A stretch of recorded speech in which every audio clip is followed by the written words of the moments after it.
Selamat datang saudara-saudari. Semalam kita belajar mengenai tinggalkan, iaitu 4 ayat yang kita mahu huraikan adalah tinggalkan, rehatlah, terimalah dan balas. Ya, untuk menerima Roh Kudus, ya, kita mesti tinggalkan yang benda-benda jahat yang membelenggu hidup kita. Ya, kita tinggalkan dengan berdoa untuk lepaskan. Saya meninggalkan ilmu sihir yang saya dahulu puji dan puja. Saya meminta maaf kepada Tuhan kerana saya tidak tahu bahawa memuji benda-benda ini adalah jijik dalam hati Tuhan. Saya bertaubat dan tidak mahu buat lagi. Ya. Bila kita sudah tinggalkan benda ini, macam kita sudah bersihkan rumah. Bila kita bersihkan rumah, ya, benda-benda yang kita tidak mahu kita tolak keluar dan rumah itu menjadi bersih, kan? Dan apa kita buat? Yang kedua, ayat kedua adalah rehatlah. Ya. Rehatlah adalah ayat supaya kita boleh ada dalam ketenteraman, ya, dalam fizikal dan dalam rohani, ya. Dan kita mesti relax, tahu macam mana tenteramkan hati kita dan kita rehatlah, ya. Dan apa kita harus buat? Kita boleh duduk dan menunggu. Ya, kita dalam Kisah Rasul-Rasul babak 2 ayat 2 dia berkata mereka di dalam bilik, ya, menunggu. Kisah Rasul-Rasul babak 2 ayat 2. Pengikut-pengikut mereka, iaitu pengikut-pengikut Yesus Kristus,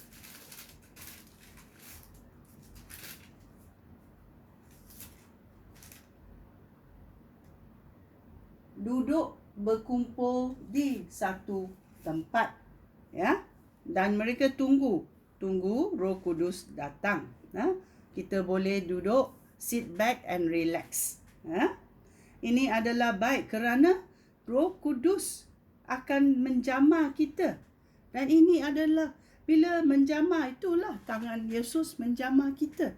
Kerana Yesus memberi kita Roh Kudus dan api. Amen. Ya. Dan ayat ketiga adalah terimalah. Bila aku memberi hadiah, bila Tuhan memberi hadiah kepada kamu, terimalah. Ya. Adakah kamu akan cakap kepada Tuhan, tidak, saya tidak mahu, saya tidak mahu. Bila Tuhan memberi berkat atau memberi kesihatan, memberi wang, boleh lah. Kamu boleh cakap, saya tidak mahulah, malulah. Tidak. Bila Tuhan nak beri, kita ada ayat berkata, terimalah. Ya. Macam mana kita terima? Ya. Dalam Lukas babak 11 ayat 13 berkata,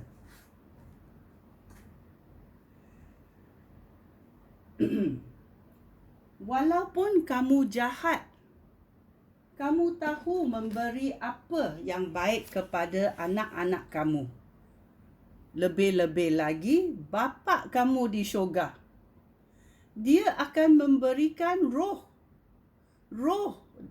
rohnya, iaitu roh Allah Bapa kepada mereka yang meminta daripada Bapa. So, apa kita boleh buat? Kita mintalah. Kita minta dari Allah Bapa. Ya Allah Bapa, saya mahu menerima Roh Kudus, iaitu roh Bapa di syurga. Saya mahu menerimanya dalam hati saya sekarang ini juga. Kita doa dalam ayat-ayat biasa aja, ya. Tetapi kita mesti penuh iman dan percaya bahawa apa yang kita berdoa itu akan terlaksana.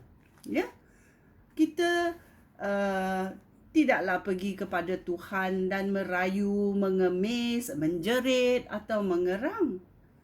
Tetapi kita bercakap baik dengan Tuhan. Ya Tuhan, saya ingin sangat, saya dahaga akan Roh Kudus supaya Roh Kudus boleh bekerja dalam hidup saya. Ya, saya mau menerima Roh Kudus ini dalam hidup saya. Kita berdoa itu macam itu aja. Ya. Senang. Ya. Supaya kita tahu bila kita doa kepada Tuhan, Tuhan akan memberi kerana dia boleh mendengar doa kita. Ya. Dan kita menerima doa ini dengan penuh iman. Ya. Kita menerima apa yang kita doa itu dengan penuh iman. Kita jangan ragu-ragu cakap dan kita ragu-ragu. Jangan buat begitu. Bila kita berdoa, kita betul-betul, ya Tuhan akan memberi saya.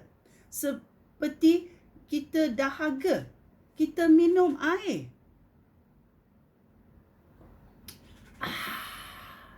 Sungguh baiknya. Kerana yang diberi oleh Tuhan adalah roh. Macam mana kita menerima roh ini. Ya. Sebagai mana kita minum air, kita mesti buka mulut kan? Kita buka mulut kita dan kita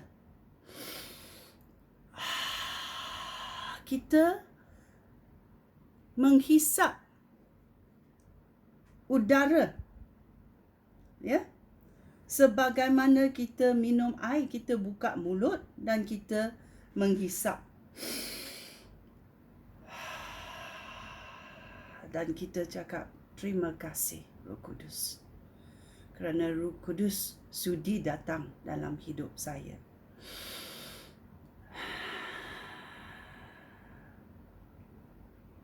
Dan kita buat perkara ini, menghisap udara daripada mulut kita kan, dan kita percaya dengan penuh-penuh kerana dalam Markus babak 11, ya, Markus babak 11 ayat 24 berkata, apabila kamu berdoa dan minta sesuatu, percayalah bahawa kamu telah menerimanya. Kerana apa sahaja yang kamu minta akan diberikan kepada kamu. Ya. Kita tidak mau ragu-ragu. Bila kita sudah doa, kita berdoa dalam iman, bukan berdoa dalam perasaan. Perasaan itu boleh atas bawah, ya. Tetapi kita membuat ini sebagai rohania. Ya, kelakuan kita membuat menghisap udara, menerima Roh Kudus adalah perbuatan, ya, pengalaman spiritual, ya, rohani, bukan emosi. Dan kita boleh mengalami keadaan yang biasa sahaja bila kita menerima Roh Kudus. Ada juga orang yang menerima Roh Kudus dan tiba-tiba boleh bertutur dalam bahasa roh. Ya, ini pun diberi oleh Roh Kudus. So, yang penting, apa yang penting adalah bukan perasaan kita, tetapi apa yang kita percaya. Percaya ke bila Allah Bapa berkata, bila kamu berdoa, percayalah kamu menerimanya? Percaya ke kamu akan apa yang kamu berdoa kepada Allah Bapa? Ya?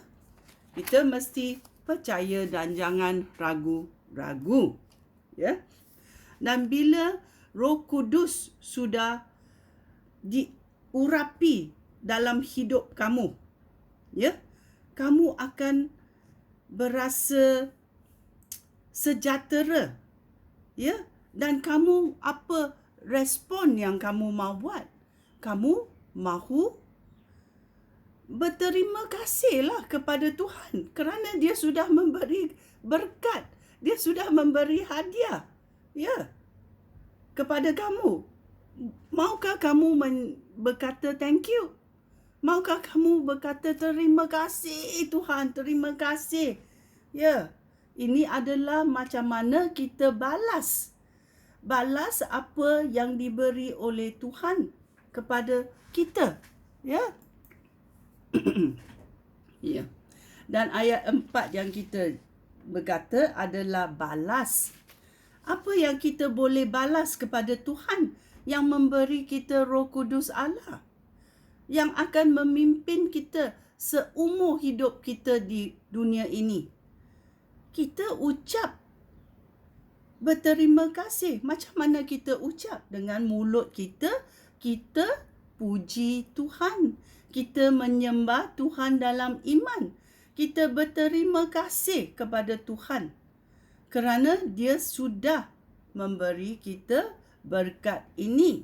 Dan macam mana kita ekspresi terima kasih? Kita cakap dengan mulut kita. Kita bertutur dalam bahasa roh. Inilah kita boleh bertutur dengan Tuhan. Ya, bila kita bertutur dalam bahasa roh, Tuhan faham apa kita cakap. Walaupun kita sendiri tidak faham. Tetapi roh yang Tuhan beri untuk kita, kita bertutur balik kepada Tuhan. Dan Tuhan sangat suka cita bila kita berbahasa dalam roh. Ya? Kerana syaitan tak faham. Hanya Tuhan yang faham. Kita pun ada juga tidak faham apa yang kita ucapkan. Tetapi Tuhan faham. Itu yang penting. Tuhan faham apa yang kita luangkan. Kita boleh luangkan ayat-ayat yang kita tahu atau ayat-ayat yang kita tahu yang diberi oleh Roh Kudus. Ya. So bila kita berdoa, kita boleh bertutur dalam bahasa puji dan syukur kepada Tuhan dalam bahasa kita sendiri ataupun bahasa roh ajaib yang diberi oleh Tuhan. Itulah balas yang kita mahu beri kepada Tuhan. Itulah rohania kita. Ya, iman kita menjadi kuat kerana ada tindak balas Tuhan dengan kita. Kerana kita sudah menjadi anak-anak Tuhan. Ya. Bila kamu minta sesuatu daripada Allah Bapa kamu, adakah Allah Bapa akan memberi satu benda yang tidak baik? Tidak mungkin.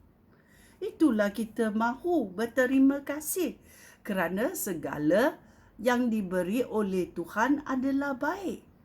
Terutamanya Roh Kudus Allah. Dan dia ada menjadi penolong kita seumur hidup kita. Oh, terima kasih Tuhan. Terima kasih. Kerana ini adalah benda yang paling ajaib yang kita boleh menerima daripada Tuhan. Kita berterima kasih. Ya. Ya, bila kita mendengar Matius 14 ayat 29. Dia berkata, ini cerita Petrus, ya. Yesus berjalan di atas air dan Petrus mengikut juga. Dalam ayat 29 dia berkata, ya. Petrus berkata, "Ya Tuhan, jika engkau benar-benar Yesus, suruhlah aku datang berjalan di atas air." Apa jawab Yesus? Yesus cakap, "Marilah." Petrus turun dari perahu dan mula berjalan di atas air menuju kepada Yesus. Bila dia melihat Yesus, dia ingat dia jalan aja. Bukan di dalam laut. Kerana dia bertumpu kepada Yesus. Ya? Ayat 30 berkata, tetapi apabila Petrus nampak betapa kencangnya ribut, angin bertiup dan dia menjadi takut. Bila kita takut, kita tenggelam. Lalu, apa Petrus berseru? Ya Tuhan, selamatkan aku. Ya. So, apa Yesus buat? Adakah Yesus membiarkan Petrus tenggelam? Tidak. Yesus menghulurkan tangan dan menangkap tangan, memegang tangan Petrus. Apa kata Yesus? Mengapa engkau kurang percaya kepada aku? Mengapa engkau meragui? Itulah bila Tuhan berkata, bila kita berdoa, jangan ragu-ragu. Percaya aja. Ya, macam kanak-kanak, kita percaya aja. Apa yang kita berdoa, kita percaya. Kerana Bapa kita di syurga itu baik. Itulah, kita mesti percaya. Apa yang kita minta daripada Allah Bapa, dia akan berikan. Ya. Jangan kita ingat, macam mana kita boleh bertutur dalam bahasa roh. Minda kita teringat-ingat. Ini aku belum belajar lagi. Kita tanya-tanya banyak soalan. Kerana ini semua dalam emosi, dalam minda kita. Bukan dari roh kita. Roh kita boleh ucap. Bila kita percaya, kita ucap sahaja bahasa roh. Ya? Inilah kuasa yang kita mahu dari Roh Kudus dalam hidup kita. Ya? So, kita sudah belajar bahawa 4 ayat ini, iaitu tinggalkan benda-benda yang tidak senonoh dalam hidup kita. Kita rehatlah, kita terimalah dan kita balas. Okey? Balas apa yang diberi oleh Tuhan. Kalau Tuhan sudah beri kita Roh Kudus, kita boleh menggunakannya sebegini. Bila kita mau bertutur dalam bahasa roh, kita bertutur aja. Kerana sudah diberi kepada kita. Dalam tangan kita, kita boleh buat. Kerana hadiah itu sudah ada dalam tangan kita. Buat aja. Ya, kerana kita tahu, kalau baby kecil, bolehkah baby kecil bercakap dalam bahasa yang kamu cakap? Tak boleh. Mereka juga mesti belajar. Begitu juga dalam roh, kita juga boleh belajar dalam roh. Roh akan mengajar kita, kan? Roh akan mengajar kita untuk bertutur dalam bahasa roh. Ya. Ya, dalam Yohanes babak 7 ayat 38 berkata, sesiapa yang percaya kepada aku, iaitu Yesus Kristus, dari dalam hatinya akan memancar mata air yang memberikan hidup. Ya. Berkata-kata tentang roh Allah. Yesus ini berkata-kata mengenai roh Allah yang akan diterima oleh orang yang percaya kepada Yesus Kristus. Inilah. Ya. Percayalah. Buatlah. Ya. Apa yang diberikan, hadiah yang diberikan oleh Tuhan, gunalah. Balaslah. Pujilah. Inilah yang kita mahu buat. Bila kita menerima Roh Kudus. Ya, kita mesti percaya. Pertama, kita mesti percaya kepada penyelamatan ini. Dan kita mesti mahu dahaga akan hadiah Roh Kudus ini. Ya, dan kita belajar 4 ayat, iaitu kita tinggalkan yang tidak baik. Kita rehat dan tunggu. Kita terima apa yang diberi oleh Tuhan. Ya, itu Roh Kudus. dan kita balas balik. Ya, dengan puji dan syukur. Kerana Tuhan sudah memberi kita hadiah yang menakjubkan, yang sangat bagus dalam hidup kita. Ya, kita berterima kasih. Ya, terima kasih Tuhan. Terima kasih kerana sudi memberi Roh Kudus dalam hidup kita. Roh Kudus, kamu memimpin kita supaya kita boleh berjalan dalam anugerah Tuhan untuk menyenangkan hati Tuhan. Terima kasih Tuhan. Terima kasih Tuhan kerana melepaskan belenggu-belenggu yang tidak baik dalam hidup saya. Lepaskannya dalam nama Yesus. Ya, terima kasih Tuhan. Ya, inilah yang kita mahu belajar bila kita menerima Roh Kudus dalam hidup kita. Sekian, terima kasih. Shalom.